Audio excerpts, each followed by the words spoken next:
हाय पिला माने मु सुश्री शिक्षा सरस्वती चैनल को तुमको स्वागत। आशा करे तुमने भलर थिबो। तो आज आम आलोचना करिबा कविता कौन, कवितार संज्ञा स्वरूप प्रकार भेद। या आगु आम बहुत सारा टॉपिक आलोचना कर सारी तार बहुत सिंपल वे मु बुझे नोट पीडीएफ निजे बने कि तुमको बुझे जो मैंने देखिथिब नुआ पिला जानि नथिबो देखिथबो से वीडियो सब टॉपिक रे वीडियो अच्छी। बाकी कवितार संज्ञा स्वरूप प्रकार भेद पिला माने आमे जानिचु साहित्य होउची बहु रत्न विभूषित। गोटे गच्छ सदृश जदि साहित्य गोटे गच्छ हुए ना तार शाखा डाल पत्र होउचंदी कौन ना कविता, गल्प, उपन्यास, समालोचना, प्रबंध, रम्य रचना ये सब होउचंदी तार डालपत्र बा शाखा सदृश। साहित्य होची मूल गंडीटा, तार शाखा प्रशाखा होचंदी सब विभाग गुड़ा। तो आम साहित्य को जानिबा पई तार सब विभाग गुड़ा को जानिया को हबो। तो सब विभाग भितर आम सब विभाग ऑलरेडी आलोचना कर सारिछु, कविताटा आलोचना करि नथिलु। तो से कविता कौन, साहित्यर एते सारा विभाग भितर कविता कौन, कविता संज्ञा कौन, कविता काहाको कहा जाए, कविता केमिति गठन हुए सब किछि एबे आलोचना करिबा। ठीक अछि। तो देखो मानव सभ्यतार आरंभ ठारू साहित्य मानव जीवन रे एक अविभाज्य अंश। साहित्यर विभिन्न शाखा मध्य कविता सबुठारु पुराणा, सुंदर और हृदयस्पर्शी रूप। मनुष्य जितेबाला निज मनर गभीर अनुभूति, सुख दुख, आनंद, वेदना को साधारण भाषा व्यक्त करि पारिला नाही, सेतेबेले से कविता आश्रय नेला। एहीपरि भावे कविता मानव हृदयर निर्मल और कलात्मक प्रकाश रूपे उद्भव हुए। पिला माने तमे देखिथिबो जेतेबेले तुम मन टिके दुख थिबो नो जेतेबेले तुम मन टिके दुख थिबो तुम माने को टाइप रो गीत सुनिले तुमको सेटा को भल लागिवो, को तुमको हार्ट टचिंग गीत, इमोशनल गीत सुनिया को भल लागे। कहीं तुम इमोशन को से ठीक कौन कहबे से तुम इमोशन को से ठीक पूरा समतुल करके रखे। माने तुम मन जहाँ भावु था से गीत तुमको से जोगे दिए, से तुमको से इमोशनल गीत कि हार्ट टचिंग गीत गुड़ा को भल लगे। तो कविता एमती गोटे जिनस जी आम मन अनुसार आमको बाढ़ी दिए तार हर रकमर जहाँ जहाँ तो कवितार रही। जितेबाला आम मन खुशी थाए आम पूरा एक्साइटमेंट रे थाउ, खुशी अच्छु आज आज गोटे कौन मिली कौन पाइबा गोटे भल दिन आम जो खुशी रे थाउ से कौन हुए ना कि धमाकेदार गीत शुणा को भल लगे, किसी पूरा हाइलाइट सॉन्ग हो, डीजे हो, मिक्स सॉन्ग हो शुणा को भल लगे, जोटार आम ताल पूरा भलिकी उठिबो, आम देह मन नाची उठिबो, पूरा पाद उठिबो सेठी। तो कहीं कि मनर सब व्यथा मनर सब कोण को कविता छुई जाए। साहित्यर गोटे विभाग जेटा कि कविता, जोटा कि मनुष्यर तार फीलिंग्स तार भावना को लेकिन सी रचना है। मनुष्य जो टाइप भावे ता मन को छुईला भली, हृदय सब कोण को छुईला भली कविताटी गोटे साहित्यर गुरुत्वपूर्ण विभाग। ठीक है। तो यहीपरि भावे कविता मानव हृदय निर्मल और कलात्मक प्रकाश रूपे उद्भव होइछि। तो कवितार गोटे संज्ञा दिखाई। तो संज्ञा कौन ना जो साहित्य रचना रे कविंक मनर भाव, कल्पना, अनुभूति और अनुभव छंद, ताल, लय, अलंकार और रसर सहायतार सुंदर भावे प्रकाश पाए सही रचना को कविता कहा जाए। कविता मानव हृदयर अंतर्निहित भाव को संक्षिप्त किंतु गभीर भाव में प्रकाश करे। कविता कौ टाइप मानव हृदय कथा को प्रकाश करे सेटा तुम मैंने भलिकी जानिथिबो। गोटे गीत शुणीदेले आमे माने आमर कौन हुए ना इमोशन पलि आसे, गीत गोटे शुणीदेले आम फिलिंग्स को टच हुए, आम हार्ट को टच हुए। केमिति ना से गीत एमती लगे कि हाँ आम सहित भी सैया घटी, हाँ आम भी सेमती सिचुएशन ले गति करुचु। तो गीतटा गोटे कविताटा गोटे म्यूजिकटा एते सुंदर भाव में मन को छुए जे आउ कौन सी जिनस मन को छुए ना। बुझीगला गीतटा फिल करेंगे आउ प्रत्येक कथा गल्प हो उपन्यास एगुड़ा को फिल करी हुए बस बुझी हुए, किंतु कविता गोटे एमती जिनस से शुणिले फिल करी हुए, हाँ एमती हृदयर कथा को बुझी हुए। ठीक अच्छे।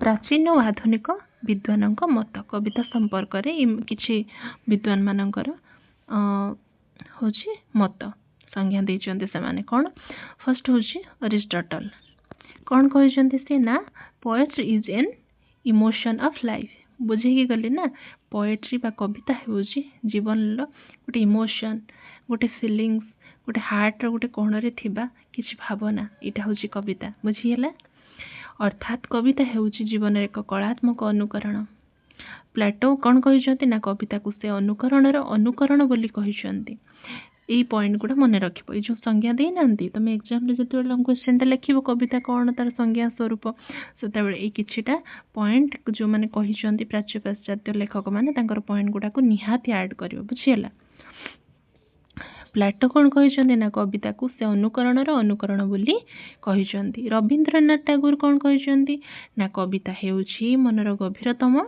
संगीत संस्कृत आलोचक माने कौन कहिसंती ना रसात्मक काव्यम अर्थात जोठारे रस अछि से ही काव्य बा कविता कवितार स्वरूप को जिनसटा साहित्य रे थिले आमे जानिबे जे हां एटा गुटे कवितार पदवाच्य एटा को कविता कुहा जिवो देखो कवितार स्वरूप बुझिबाकू ताहार विभिन्न लक्षण गुडी को गभीर भाबरे आलोचना करिबा आवश्यक कवितार लक्षण बा स्वरूप बा तार रूप गुडा को देखिबा भाव प्रधान फर्स्ट आसिला भाव प्रधान बा इमोशनल एक्सप्रेशन कविता सब बेले इमोशन को बुझे मनुष्य मनर इमोशन मनुष्यर इमोशन बुझिया पई कवितार ही केवल आवश्यकता अछि आ कोनोसी विभाग रे मनुष्यर इमोशन बुझे हुएनी केवल कवितार ही बेसी भल भाव रे बुझी हुए फर्स्ट होची कवितार गोटे गुण कोन ना भाव प्रधान कवितार मूल आत्मा होची भाव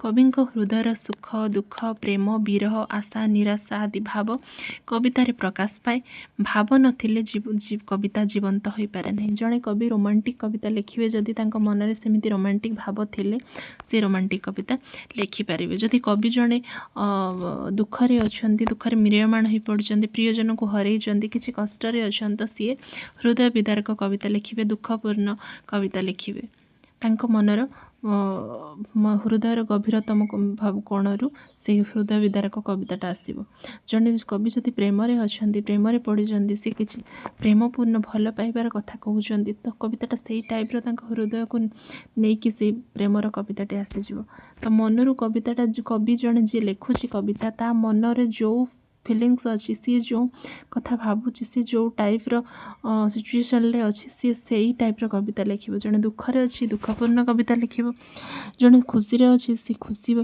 रे कविता लिखिबो जने प्रेमपूर्ण कविता लिखि पारिबो कल्पनाशीलता इमेजिनेशन कविता कल्पनार फल कविता साधारण दृश्य किंबा घटना को निज कल्पना रे असाधारण रूप देई थांती कल्पना कविता को सुंदर और आकर्षणीय और अमर करे कल्पना अर्थात गोटे कहती कविंकर एमिति कैपेसिटी अछि कविंकर एमिति क्षमता अछि जे कि साधारण गोबर गढ़िया को बिसी गंगा भलिया वर्णना करि परिबे साधारण गोटे नारी को गोटे कौन जो माने काम करूचंती रास्ता कड़े कि से भलिया ना साधारण नारी को भी से गोटे राजमहलर रानी करिकी सजेकी कवितार रूप दे पारिबे तेणु कविंकर निजर शैली एते सुंदर जे कविंक भावना एते सुंदर जे कविंक कैपेसिटी एते भल जे कविंकर एते क्षमता जे से गोटे साधारण जिनस को जोटा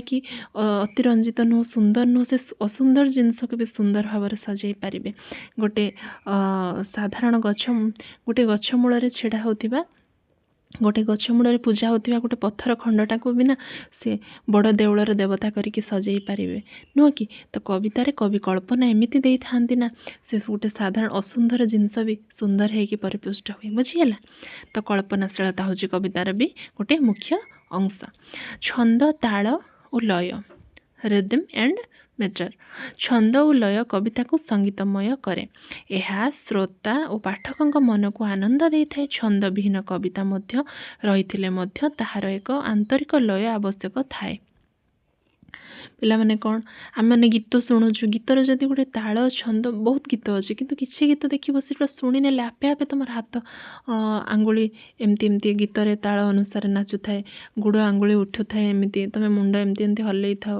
ମାନେ ସେ କବିତାରେ ଝୁମିଯାଅ। ସେ କବିତାର ସୁର, ତାଳ, ଲୟ, ଛନ୍ଦ, ତାର ରିଦିମ୍ ଏମିତି ଯେ ତୁମକୁ ଆପେ ଆପେ ବଡି ନାଚିଯାଏ, ମାନେ କ'ଣ ଫିଜିକାଲ ଆକ୍ଟିଭିଟି ବଢ଼ିଯାଏ ଆସ୍ତେ ଆସ୍ତେ, ମାନେ ହାତ ଗୋଡ଼ ଚଳଚଞ୍ଚଳ ସେ ଗୀତ ଶୁଣିକି। ତ ଏ କବିତା ଏମିତି ହେଇଥାଏ ନା, ତମ ମନକୁ ଝୁମେଇ ଦିଏ। ରସାନୁଭୂତି। କବିତା ସର୍ବୋଚ୍ଚ ଲକ୍ଷ୍ୟ ହେଉଛି ରସୋତ୍ପତ୍ତି, ଅର୍ଥାତ୍ କବିତାର ମୂଳ ଲକ୍ଷ୍ୟ ହେଉଛି ରସ ଉତ୍ପନ୍ନ କରିବା। ଶୃଙ୍ଗାର, ବୀର, କରୁଣ, ରୌଦ୍ର, ଭକ୍ତି ଆଦି ରସ ପାଠକଙ୍କ ମନରେ ଆନନ୍ଦ ସୃଷ୍ଟି କରେ। ନେକ୍ସଟ, ଅଳଙ୍କାରର ସୁନ୍ଦର ବ୍ୟବହାର। କବିତାରେ ଅଳଙ୍କାରର ସୁନ୍ଦର ବ୍ୟବହାର। ଉପମା, ରୂପକ, ଅନୁପ୍ରାସ, ଅତିଶୟୋକ୍ତି ଆଦି ଅଳଙ୍କାର କବିତାକୁ ଆକର୍ଷକ ଓ ଚିତ୍ରମୟ କରେ। ବୁଝିହେଲା? ନେକ୍ସଟ ପଏଣ୍ଟ, କବିତା ଓ ଗଭୀରତା।